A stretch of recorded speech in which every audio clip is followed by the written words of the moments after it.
Imagine the worst itch of your entire life. Picture where it would be on your body and then intensify that by 10. The only release from this itchiness is to scratch it, but one scratch is not enough. You have to keep scratching again and again and again, and eventually it just causes you to bleed and scar and you just hurt yourself. And you go to the doctor and the doctor tells you, hey, bad news is the itchiness that will never go away. That's kind of part of your life from now on.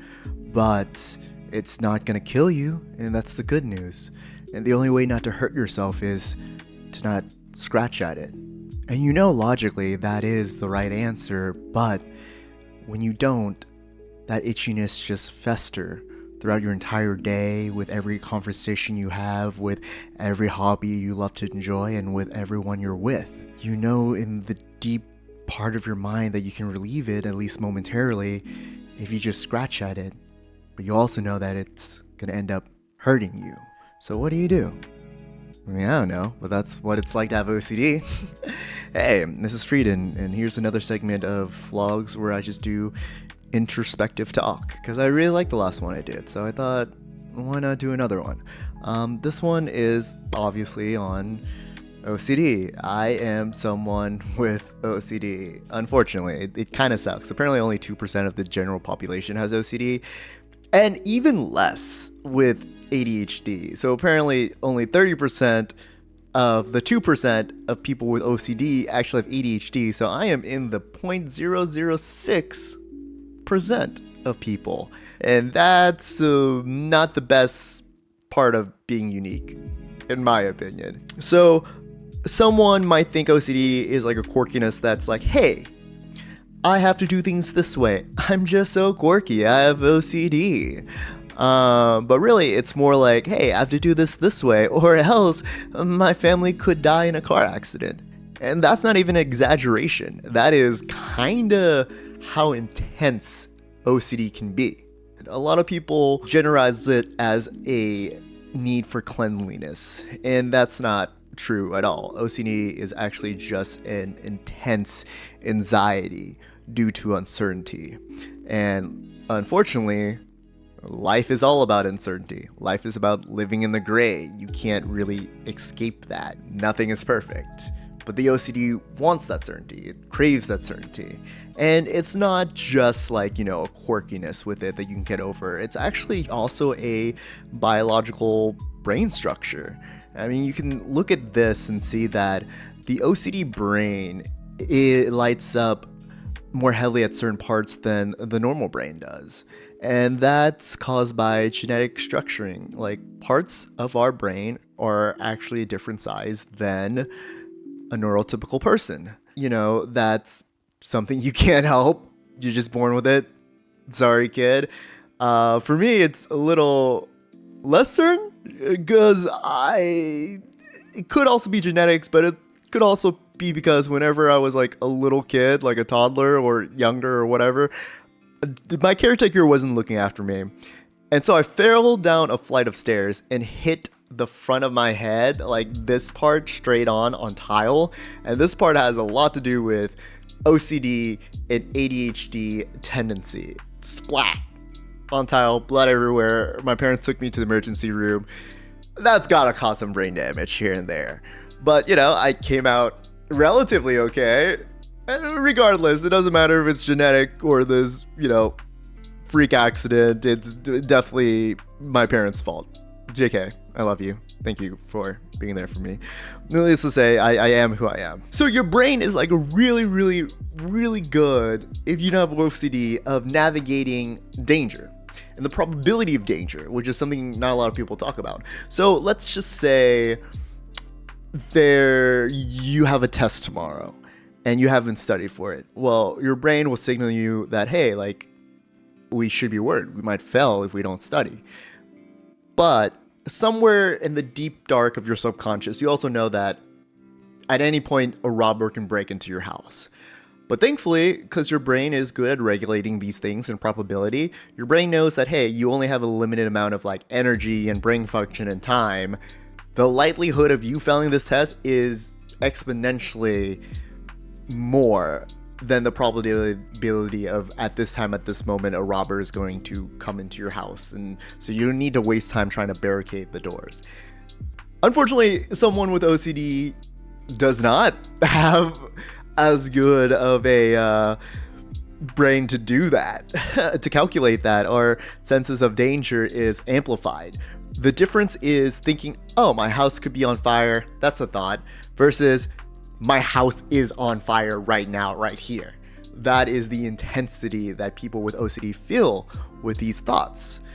To relieve that uncertainty, that anxiety, that itchiness, we scratch at it. And that could be in the form of ritual, like flipping the light switch 10 times before leaving, or just overthinking things. Like you sit down and you think of your interaction with this one person, why it was so weird, and you question your entire friendship with them and look at the conversation you have from different angles and all possibilities of how you can take every word and every sentence and how they could have felt at every moment.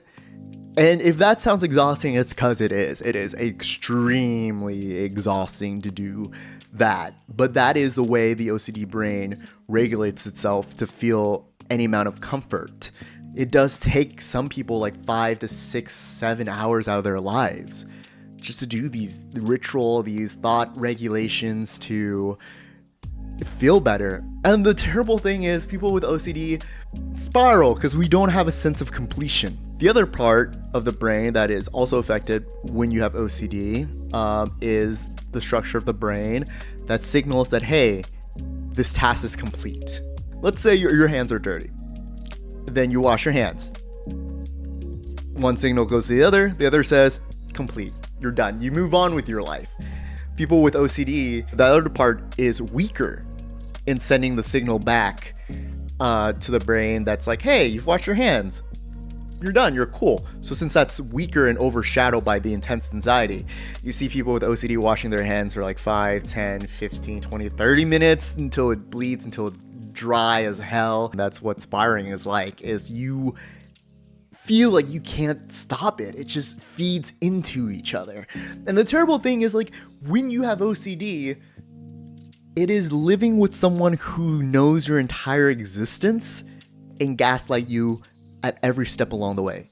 How do you love yourself when part of yourself is telling you you should drive off the bridge whenever you're going on a highway? How can you trust yourself if there's a part of yourself that's always second guessing your reality and who you are and if people really mean what they say to you? It is often paralyzing because the thoughts, they're not real. They're just intrusive thoughts. At the end of the day, they're just intrusive thoughts. But if you can't trust your thoughts, how can you love yourself if you can't trust yourself? It is a crazy cycle, to say the least. Medication helps. I would recommend talking to someone, getting medication. It's not always going to be perfect the first shot. Medication works differently for everyone, so it might be your third try, fourth try of doing different medication combination until you find something that the benefit outweighs the side effect. And sometimes you just get it off bad first try, and you're just like, oh, this helps a lot. But it doesn't make it go away. The itchiness never leaves you. You know, like my brain structure isn't going to dramatically change. My brain and the shape of certain parts of my brain is the way it's going to be. And that sucks. I'm going to be honest. That does suck. If there's any benefit at all, it would be that people with OCD tend to have higher intelligence and a higher sense of creativity. And that comes with our addiction to what ifs. What if this, what if that? Really good for imagination. What if this, what if that? Really good for thinking things through. Bad for regulating how you should be each and every day of your life. The answer is just to do nothing.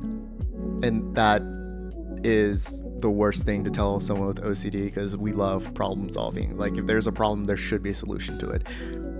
Sometimes in life, there's not. Life, unfortunately, some things just don't have solutions, and some things just are uncertain. That's the hardest part. OCD is the number one gaslighter, but it doesn't take away from the feeling. You know that scratching the itch isn't going to solve it, but it doesn't stop it from itching. The anxiety is there. And one of the hardest things to contend with OCD, along with the thoughts and the repetition and the ritual, is navigating a relationship. People with OCD have a tendency to enter into like an anxious attachment style. Yeah, you don't want to seem too clingy by always asking your partner if they still love you, but at the same time, there's that itchiness and it crawls in through your entire body and it's just so discomforting. You could stop the itchiness by just texting them, hey, do you still love me? But that's just gonna push them away. But the other option is just to sit in what feels like hundreds of thousands of spiders just crawling all over your body. That's the hard part with OCD. All you have to do is just send that one text. How bad can it hurt? Just flick the light on and off 20 times before you leave work. Who's that gonna hurt? Just check your oven like 10 more times to make sure it's still not on. Who's that really gonna? It's those things, but it all adds up to it. It all feeds into the itchiness. The solution seems so easy for the amount of discomfort that you're in, but even though the solution is easy, you have to live in it. But the more you like someone, the more your OCD wants to sabotage it, and the more intense the discomfort is. Because dating is, possibly the number one example and definition of uncertainty. I don't want to leave this on a bad note. If you are plagued by OCD, just know it's not all of you. The itchiness will never be all of you. You're not just this anxiety, this itchiness. You're so much more in the world. You're a real person fully, first and foremost, with your personality and your love and your like and dislike, and you're made up of more parts than just this one thing. Like I said, it doesn't take away from who you are as a person. I think you're beautiful regardless. Don't ever think it's something that's constantly gonna hold you back. And I believe in you. You're gonna be able to conquer it. You're gonna be able to sit in the pain, and you're gonna be a better form of yourself. But if you're feeling discomfort and you need a distraction, maybe log on to twitch.tv/Freeden, streaming every Tuesdays and Thursdays and a lot more. Keep your notification on around 8 p.m. Central Time. I'm actually about to leave and do that. But yeah, been enjoying these type of video. Like Moist Critical would say, that's about it. Also, I'm just some guy on the internet. Also, I hope you have a good day. Anyway, bye!